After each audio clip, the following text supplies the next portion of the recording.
आइए हवा महल में आज सुनते हैं मोहम्मद मसाखा की लिखी झलकी तुम तो बदनाम हो। निर्देशिका हैं चंद्रप्रभा भटनागर।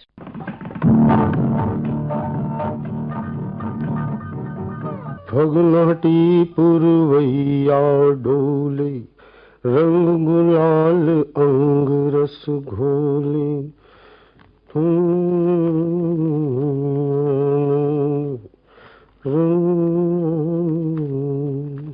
घूंटा की देहरी पर ठिठके, नैन नेह बरसाए रे, कोई न बच नहीं पाए रे। हाय राम, आप कब सोएंगे? अरे रात का 12-1 बजा होगा। अब तो ये बेवक्त की रागनी बंद ही करिए ना श्रीमान जी। अरे भगवान, तुम सो जाओ, मैं अपनी कविता पूरी करके ही सोऊंगा।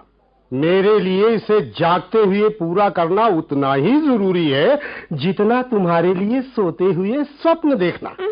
कल ही मुझे अपने काव्य संग्रह के प्रकाशन के लिए अपनी सारी रचनाएं प्रकाशक को सौंपनी है। न जाने ये कौन सा रोग लग गया है। पहले तो आप ऑफिस से आकर खूब ठिठोली करते थे, अब तो बस हाथ में मुई ये कलम और कागज। ए जी, सही सही बताओ ना, आखिर तुम गुनगुना कर देर रात तक क्या लिखते रहते हो? ओफो डार्लिंग, अब तुम्हें क्या बताएं? क्यों?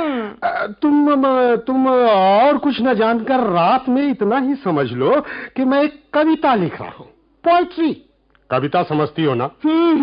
वही लिख रहा हूँ। और आप है कि? अच्छा जी, और मैं परेशान कर रही हूँ। सुनो तो। हाँ, मैं ठहरी गांव की कम पढ़ी लिखी। अरे नहीं। मैं क्या जानूं तुम्हारी कहानी कविता।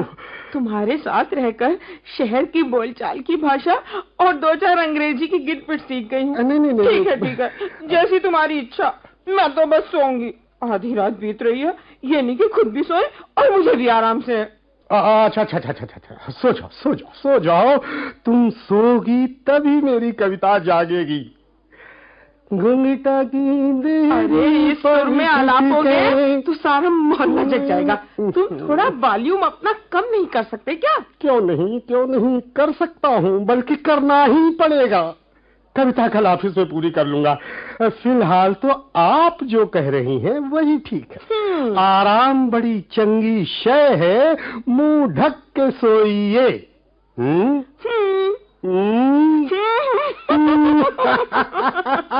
ओफो, आ रही हूँ। अरे कौन है बाबा? मेम साहब, दूध। ठीक है, लाओ जल्दी से। आज बड़ी देर से आए भैया। और नहीं मेम साहब, आप पर देर से उठी हैं। 8 बजा है। हाँ। अरे भगवान, 8? अरे हुजूर, मैंने कहा सुनते हैं, आज आप उठेंगे नहीं क्या? अरे भाई, मैं तो बहुत पहले से जगा हूँ प्रिय।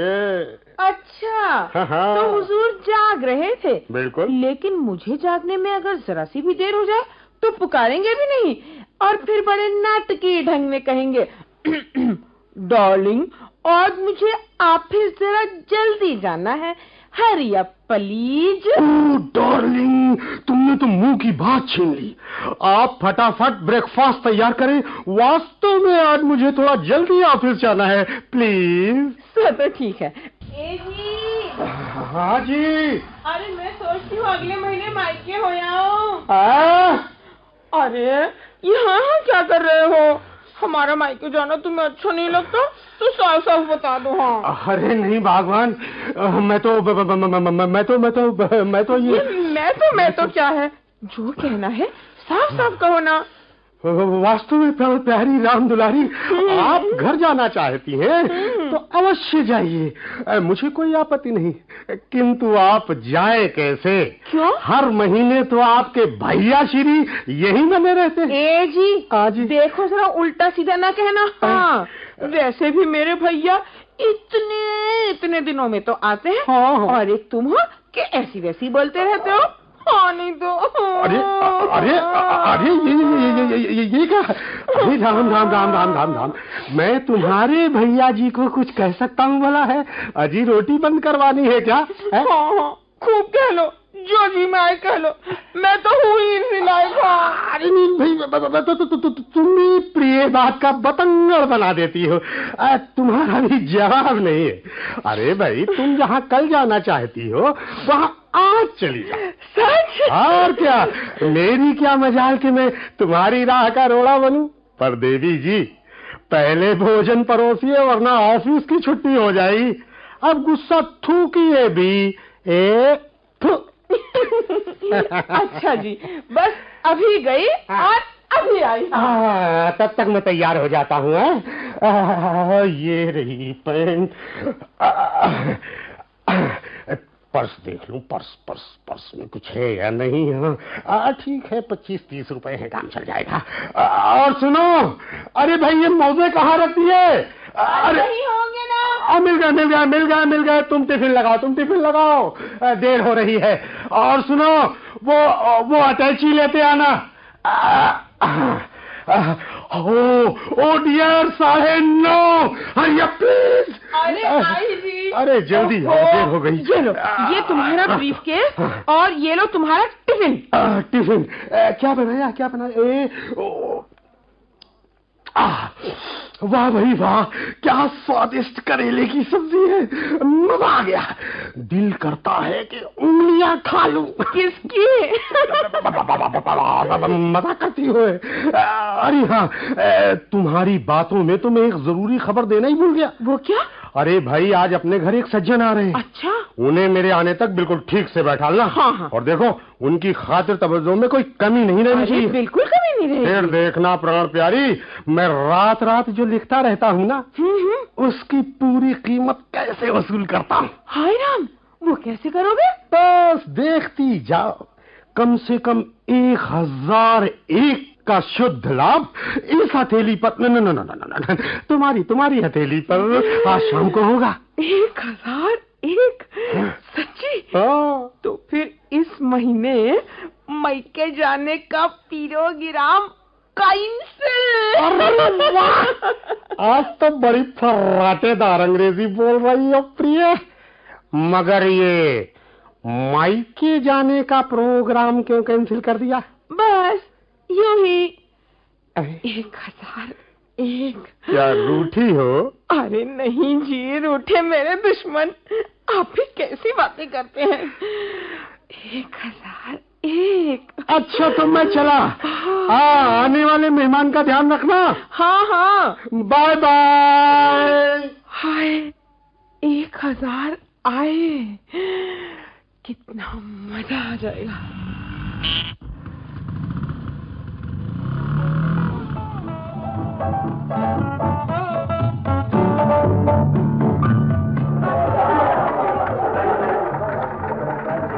दीवाना जी, लांछता हो गया। वो बदनाम सा बजे नहीं आया जनाब। ठीक है। वो तो बड़े वक्त पाबंद ने, जो हमें होना चाहिए। कोई फाइल निपटा रहे हो? हाँ, ये भी गाल जी। लो, आ गए। आओ जी। और क्या हाल, महफिल जम गई भाई? क्या बात है भाई, क्या काम कर रहे हैं? तो कुछ? अरे कुछ पूछिए नहीं, ऑफिस में तो काम की भरमार है, लेकिन मैं बस वक्त निकाल के आ गया हूँ। अरे भाई, एमडी साहब पूछ रहे थे दीवाना जी कि वो जो अपने ऑफिस का एनुअल फंक्शन होना है, उसमें कवि सम्मेलन रखा गया है, उसकी क्या तैयारी वैयारी चल रही? मैंने कहा भाई। तो आपने क्या कहा? मैंने कहा सर, सब साथियों से पूछकर बताता हूँ। तो भाई बताओ, क्या तैयारी चल रही है? थोड़ा बहुत लिखे है बादशाह। अब क्या लिखा है जरा मैं सुन सकता हूँ? दीवाना साहब बड़ी बढ़िया चीज लिख रहे हैं। तो चलिए, आज की महफिल की क्षमा दीवाना साहब के सामने। पूरी तो है नहीं ये कविता। कोई बात नहीं, जो लिखा है आपने। हाँ, बिल्कुल। अर्ज करता हूँ कि प्यार के गीत दुकानों पे नहीं मिलते हैं। प्यार के गीत दुकानों पे नहीं मिलते हैं। प्यार के गीत तो होठों में छुपे रहते हैं। वाह। आओ सब मिलके इन होठों से बिखेरे नगमे, एक सुर ताल में एक साज में छेड़े नगमे। एक सुर ताल में एक साज में छेड़े नगमे। भाई दीवाना साहब, क्या जवाब? सुमन जी, अपनी बादशाह साहब, सुमन जी बहुत बढ़िया लिख रही हैं। कानपुरा ले आवा? अरे नहीं भाई, ऑफिस है, इस बात का तो ख्याल रखिए। और एक बात और है खेड़ा साहब, अपनी सुमन जी तानपुरे से कम सुरीली नहीं है। सुनाइए। सुना सुना डेरा है, छाया घना अंधेरा है। वाह प्रेम के दीप जला रे मनवा, वीरानों ने घेरा है। वाह क्या बात क्या बात। सोना सोना डेरा बहुत है, अच्छा। अभी नहीं विश्वास मरा है, सबके दिल में प्यार भरा है। बहुत अच्छी बहुत अच्छी। नफरत की दीवारें तोड़ो, उसके पार सवेरा। वाह भाई क्या बात है क्या बात है। उसके पार सवेरा है। वही बात क्या बात। हाँ लेकिन खेड़ा जी आप कहाँ जल्दी? अरे जा नहीं रहे वो तो लिखा है, वो तो पहलू बदल रहे हैं। वो मैं कोई उठेगा पहलू बदलने। चलिए आप सुनाइए। चंगा लो बादशाह, मेरी कविता का अनुमान है इंसानियत। वाह जी। भाई छोटी उम्रे सुनी कहावत, एक बापू जी कोलों इंसानियत दा धर्म में चंगा सब धर्मां दे कोलों। बहुत अच्छे बहुत मिल बैठन दी शिक्षा देवे, छड़ के झगड़ा चेरा, एकता दा फल ए वंडे माली वडा वडेरा। बहुत अच्छी बात है खेड़ा साहब क्या बात। आओ लोगो रल मिल खाइए इस मीठे फल देता ही। आओ लोगों रल मिल खाइए इस मीठे फल देता ही, मुखों ईश्वर अल्लाह कह के गौड़ ते वाहिगुरु साईं। बहुत अच्छे खेड़ा साहब बहुत अच्छे भाई क्या बात है क्या बात। बहुत अच्छी बात बहुत अच्छी बात बहुत अच्छे भाई। आइए साहब बदनाम करते रहोगे कुछ। अब भाई मेरा भी वही हाल है कि अभी कुछ लिखा उखा तो है नहीं। अरे जो लिखा फिर भी बराबर है, चंद अल्फाज हैं। हाँ तो वो आप ही की बात आगे बढ़ा रहे हैं जी। इंसानियत और उसकी बात है जी। कहते हैं कि धर्म तालीम है मोहब्बत की। वाह। धर्म तालीम है मोहब्बत की, वो कभी मौत का पैगाम नहीं हो सकता। बिल्कुल नहीं। धर्म तो रोशनी है जहनों की। रोशनी। धर्म तो रोशनी है जहनों की, उसका रंग कुछ भी हो पर स्याह नहीं हो सकता। बहुत अच्छे यार भाई अभी यही लिखा है और आगे पूरी कर लेंगे हैं? और देखो भाई आप लोग भी पूरी कर लो क्योंकि अब 4 दिन रह गए हैं। और भाई मुझे इजाजत दो क्योंकि बहुत फाइलें निपटानी हैं। अच्छा मैं चलता हूँ। मेरे को भी तेरा कौन है? अरे आ रही हूँ बाबा। अरे भाई मैं हूँ। क्या है? क्या लाए हो जो चीख रहे हो? मैं तुम्हें चीखता नजर आ रहा हूँ। और नहीं तो क्या, आज का दिन ही कुछ ऐसा है। क्यों? आज के दिन को क्या हुआ? बड़ा चंगा तो है। और हाँ वो सज्जन आए कि नहीं? अजी छोड़िए, वो तो नहीं आए। हाँ एक सिरफिरा जरूर आया था। क्या? झगड़ा होते होते बचा उससे मेरा। सिरफिरा? झगड़ा होते होते बचा? क्या कह रही हो? कोई नहीं आया? जी अगर कोई आता तो तुम्हारे सामने ना होता। वो सिरफिरा बार बार ये कह रहा था, बदनाम साहब जी क्या यहीं रहते हैं? तो देवी जी आपने क्या कहा? मैंने कहा चलो चलो, यहाँ कोई बदनाम नहीं रहता। ये क्या कर दिया? हमारा बंटाधार कर दिया। अरे ये क्या हो गया आपको? अरे मुझे क्या होना है, बैठे बिठाए 1001 पर पानी फिर गया। अरे भगवान, मेरी पत्नी होकर तुम इतना भी न समझ पाई। हाय मैं क्या करूं? बदनाम तुम्हें था ही, आज बर्बाद हो गया। क्या मतलब है आपका? वो 1001 वाले थे?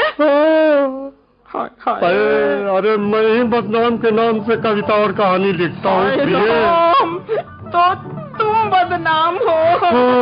अरे कम से कम मुझे अपना खूबसूरत नाम तो बता दिया होता। हाय हाय बैठे बैठे 1001 का नुकसान हो गया।